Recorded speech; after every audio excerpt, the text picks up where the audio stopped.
What if the devil wasn't the villain like he was portrayed for centuries?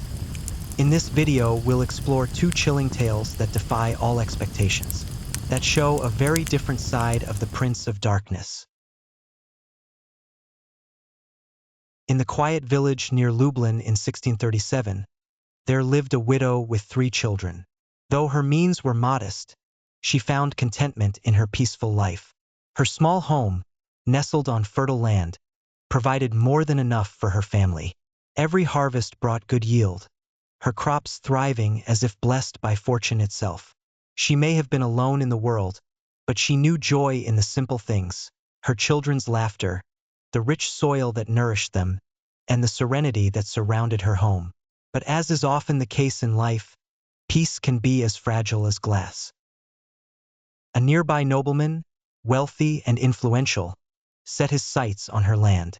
One day, his servants arrived with an offer to buy her property, but the price was pitiful, far too low for her to survive elsewhere. The widow, in her calm and dignified manner, refused. Unperturbed, the nobleman sent them again days later with an even lower offer. Again, she declined, sensing that this dispute would not end so simply. Then, one night, the unimaginable happened. Then came the night that would shatter her world. Waking suddenly to the acrid smell of smoke, she found her home ablaze. Flames consumed everything in their path, their crackling roar filling the night air. Terrified, the widow grabbed her children and a small box of documents and fled through the window, watching helplessly as her entire life was reduced to ashes. She knew who was behind it. She could feel the nobleman's hand in this tragedy. Yet without proof, what could she do? Desperate for justice, she turned to the local court. However, as many would soon whisper, the courtrooms of that time were not sanctuaries of truth. They were battlegrounds for the powerful. The nobleman, cunning and corrupt, had greased the palms of those who decided the widow's fate. The local judge, a man beholden to the lord's wealth, swiftly ruled in favor of the nobleman. The widow's loss was now not just of her home, but of her land, her only means of rebuilding. Yet she would not yield so easily. The widow appealed to the crown tribunal, the highest court in the land, where even the most powerful feared judgment. She knew that here, before these stern, unyielding judges, she might find the justice that had been denied her. The crown tribunal in 17th century Poland was a place of solemn authority, with towering stone walls and thick wooden beams that seemed to groan under the weight of centuries of justice and injustice alike. The courtroom was dimly lit, only the faint light of candles casting long shadows across the faces of the magistrates. The scent of old parchment and wood smoke hung heavy in the air, and the sound of boots echoing on stone floors created an eerie rhythm that only heightened the tension. The tribunal itself was a grand room, with a long oak table at its center, around which the judges sat in their flowing robes. Above them, a massive crucifix of Christ hung on the wall, his mournful gaze watching over the proceedings, as though even the Son of God could not turn away from the wickedness that was about to unfold. The nobleman's lawyer began with a smooth, well-practiced speech. He spoke of property rights, of contracts, of what little the widow had to offer. He painted her as a woman grasping at straws, trying to keep more than she deserved. The nobleman sat smugly by, confident that his wealth would speak louder than any truth the widow could muster. The widow, standing humbly before the tribunal, could feel her heart sink with every word. She watched as the nobleman's lies and false claims spilled out like poison. She knew what the outcome would be, even before the judges spoke. In this world, wealth and power had far more weight than honesty or righteousness. And then it happened. In a moment of desperation, the widow cried out, "If only the devil himself were my judge, surely I would find more mercy." As her words echoed through the stone chamber, the atmosphere changed. The room grew unnaturally cold. The flickering candle flames dimmed as though something unseen was drawing the light away. A suffocating stillness fell over the courtroom, and every eye turned toward the grand staircase at the far end of the hall. From the shadows, a group of figures began to descend, their footsteps silent despite the stone floors. Dressed in long, black robes, Their faces were obscured by the flickering light, yet there was something undeniably unholy about them. The air itself seemed to thicken, and even the nobleman, so full of confidence moments before, felt a chill run down his spine. The figures moved with an eerie grace, taking their seats around the tribunal table. The lead figure, a tall, imposing man with eyes that glinted unnaturally, stood at the center.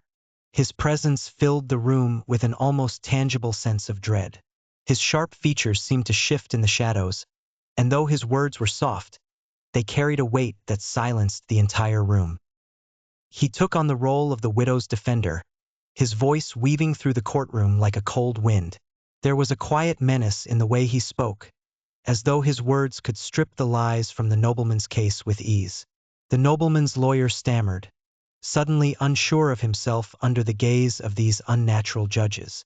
The proceedings continued, but now the atmosphere was different, tense, heavy, like a storm about to break. As the nobleman's lies were exposed, the courtroom seemed to shift around them, the shadows growing longer, the light dimming further. The very walls of the tribunal appeared to lean inward, as though the building itself was closing in on the corrupt proceedings. When the time came for the verdict, the lead figure stood, his dark eyes gleaming with an intensity that made the entire room feel as though the ground had dropped away beneath them. He pronounced judgment with a finality that sent a shiver through everyone present. In the name of true justice, we find in favor of the widow. The nobleman's face drained of all color. His power, his wealth, none of it mattered now. And then, something truly miraculous and terrifying occurred. The crucifix of Christ hanging on the wall began to weep. Blood-red tears dripped from the statue's eyes, a sorrowful reminder of the corruption that had festered in the court. The judges stood in silent awe as the symbol of Christ turned away, unable to witness the wickedness that had nearly triumphed. With one final act, the lead figure pressed his pale hand down onto the tribunal's oak table. Smoke hissed, and the wood beneath his palm began to smolder. When he lifted his hand, a blackened imprint remained, a haunting, burned mark that would never fade. Without a word, the figures disappeared, leaving behind only the charred imprint of their leader's hand and the faint scent of sulfur. The nobleman, once so confident in his power, fled the courtroom in terror. But as he raced down the stairs, his foot slipped, and he tumbled down the stone steps, shattering his legs in what many believed was divine retribution. News of the night's events spread like wildfire. The people of Lublin spoke of the strange tribunal, of the widow who found justice at the hands of the devil, and of the miraculous crucifix that wept for the sins of man. The imprint of the devil's hand remained on the tribunal table for all to see, a permanent reminder that sometimes, even hell itself must intervene to deliver justice where human laws fail. 2 centuries later, when the Cathedral of St. Michael was dismantled, the crucifix was moved to the main cathedral, where it remains to this day. Visitors still come to see it, marveling at the blood-stained figure of Christ, a symbol of mercy in a world where corruption ran deeper than the roots of the ancient trees surrounding the town. And to this day, the blackened imprint remains on the tribunal table, a haunting reminder that when justice is denied by men, darker forces may intervene.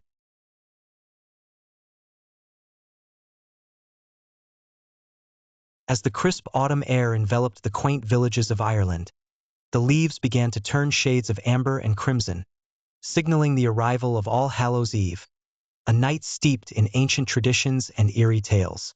Among the many legends whispered by the fireside, one stood out, a tale of a man named Jack, whose misdeeds would lead him to an eternity of wandering, forever lost between realms. The reckless life of Jack. In a small village, there lived a man named Jack, notorious for his reckless behavior and sharp tongue.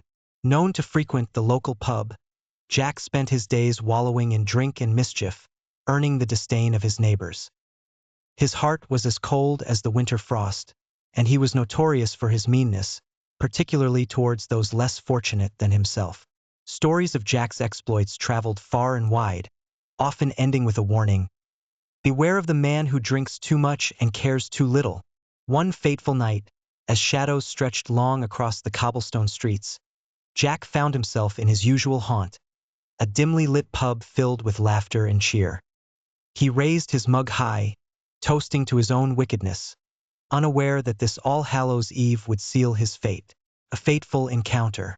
As the tavern emptied and the moon hung high in the sky, Jack's spirit began to wane, the effects of drink heavy upon him. It was then that the air grew thick with an unnatural chill. From the depths of the shadows, the devil himself appeared, a dark figure with a smirk that chilled Jack's blood. "Your time has come, Jack," the devil declared, his voice a low rumble.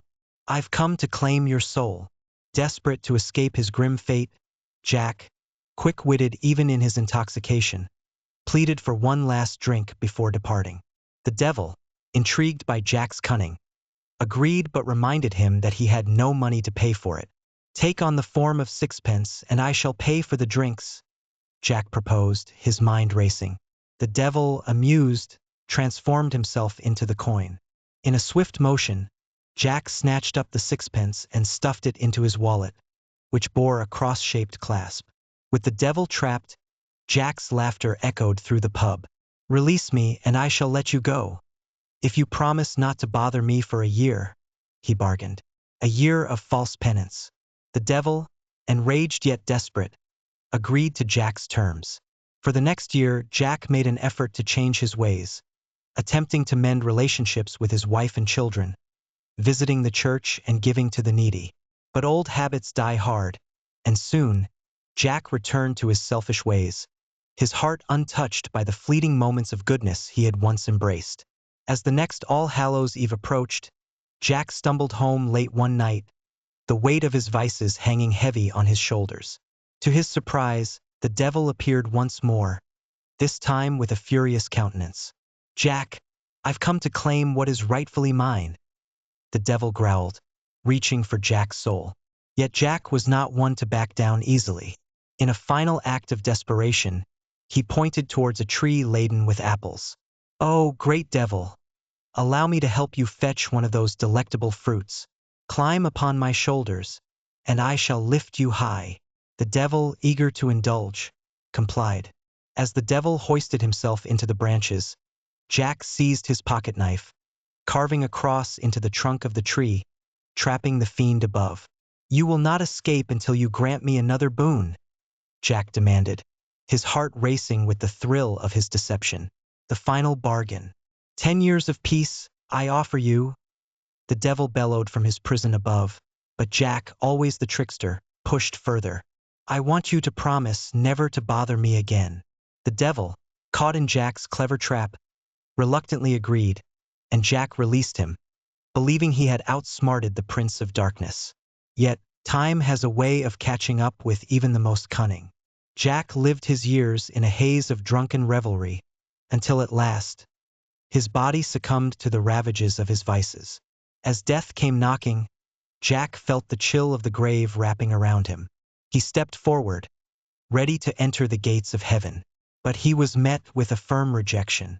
The angels looked upon him with pity, but could not let a soul so steeped in meanness pass through their gates. Defeated, Jack turned to hell, hoping for a second chance. A bitter end.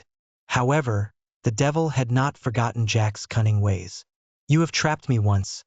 I promised never to bother you again," he hissed, denying Jack entry to his fiery realm. With nowhere to go, Jack pleaded for mercy, but the devil merely pointed to the dark road he had come from, sending him into the cold night. Desperate and lost, Jack wandered aimlessly, the weight of his sins heavy on his soul. In his despair, the devil took pity on him. "Here," he sneered, tossing a glowing piece of coal from the depths of hell. "This is all you will have to guide you." Jack caught the coal and, in a moment of ingenuity, hollowed out a turnip he found along the way. He placed the glowing ember inside, creating a makeshift lantern to light his path through the eternal darkness. The birth of the jack-o'-lantern. Thus, the jack-o'-lantern was born, a symbol of Jack's trickery and his eternal punishment. With his turnip lantern glowing dimly, Jack began his endless wandering, a spectral figure haunting the earth, forever trapped between heaven and hell. Legend has it that on All Hallows' Eve, the flickering lights of jack-o'-lanterns appear along dark roads, beckoning travelers to follow, only to lead them astray. Many a lost soul has fallen victim to the luminous glow, lured by its false promise of safety, only to find themselves wandering in confusion, just as Jack had. And so, the tale of Jack-o'-lantern endures, a reminder of the choices we make and the paths we choose. As the sun sets on Halloween night, beware the glow of the lantern, for it may just lead you to the fate of the ever-wandering Jack, forever lost in the shadows of his own making. If you enjoyed this story, make sure to like and subscribe. And remember, darkness is never far away. Until next time,